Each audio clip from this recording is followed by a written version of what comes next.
முயலும் சிங்கமும். அடர்ந்த காட்டில் ஒரு கர்வம் கொண்ட சிங்கம் வாழ்ந்து வந்தது. நான் தான் இந்த காட்டுக்கு ராஜா என்ற கர்வத்துடன் அந்த சிங்கம் காட்டில் வாழ்ந்த அனைத்து மிருகங்களையும் வேட்டையாடியது.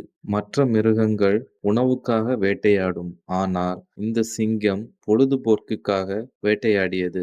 இதனால் காட்டில் வாழ்ந்த மற்ற மிருகங்கள் சிங்கத்தின் மீது கோபம் கொண்டது.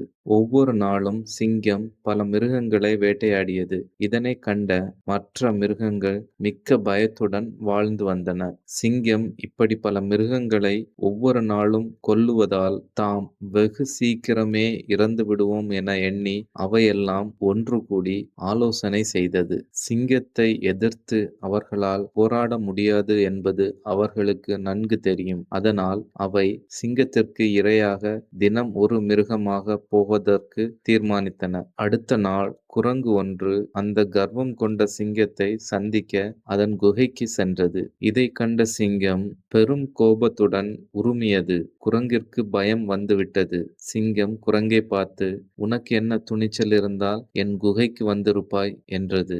அதற்கு குரங்கு, எல்லா மிருகங்களும் தினம் ஒருவராக உங்கள் குகைக்கு இரையாக வருகிறோம் என தெரிவித்தன. அதனால் சிங்கராசா இரை தேடி அலைய தேவையில்லை.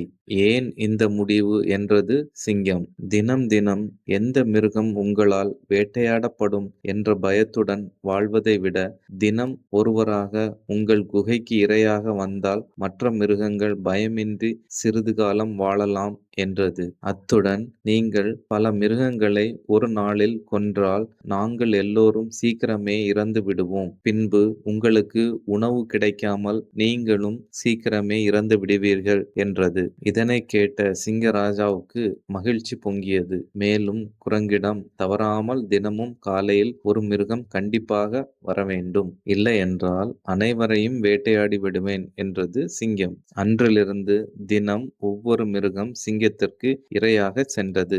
ஒரு நாள் ஒரு முயலின் முறை வந்தது. முயல் சிங்கத்தின் குகைக்கு சிறிது தாமதமாக சென்றது.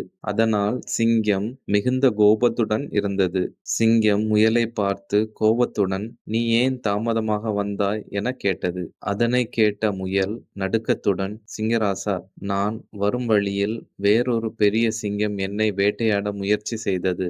நான் பதுங்கி இருந்துவிட்டு இப்பதான் வரேன் என்றது. என்னை விட பெரிய சிங்கம் இந்த காட்டில் இருக்கிறதா என்று இருமாப்புடன் கேட்டது. அதற்கு முயல், சிங்கராசா, வாருங்கள் காட்டுகிறேன் என்று சிங்கத்தை அழைத்து சென்றது. ஒரு கிணற்றை காட்டி இதற்குள் தான் அந்த பெரிய சிங்கம் இருந்தது என்று கூறியது. அதனை நம்பிய சிங்கம் கிணற்றை எட்டி பார்த்து, அப்பொழுது சிங்கத்தின் நிழல் பிம்பம் வேறொரு சிங்கம் கிணற்றுக்குள் இருப்பது போல் தெரிந்தது. சிங்கம் அதை பார்த்து கோபமுற்றது. சிங்கத்திற்கு ஆத்திரம் பொங்கியது. இதோ பார், உனக்கு ஒரு முடிவு கட்டுகிறேன் என கூறிக்கொண்டு கிணற்றினுள் பாய்ந்தது. சிங்கம் கிணற்று நீரில் மூழ்கி மாண்டது. முயல் துள்ளி குதித்து வெற்றியை மற்ற மிருகங்களிடம் சென்று கூறியது. காட்டில் கொண்டாட்டம் தொடங்கியது. முயலின் சமயோகித முயற்சியால் மற்றைய மிருகங்களும் காப்பாற்றப்பட்டன. நீதி: முயற்சியும் திறமையும் இருந்தால் எதையும் வென்றிடலாம். This video is sponsored by BuyMote shopping app. BuyMote e-shopping application is one of the online shopping app now available on Play Store and App Store.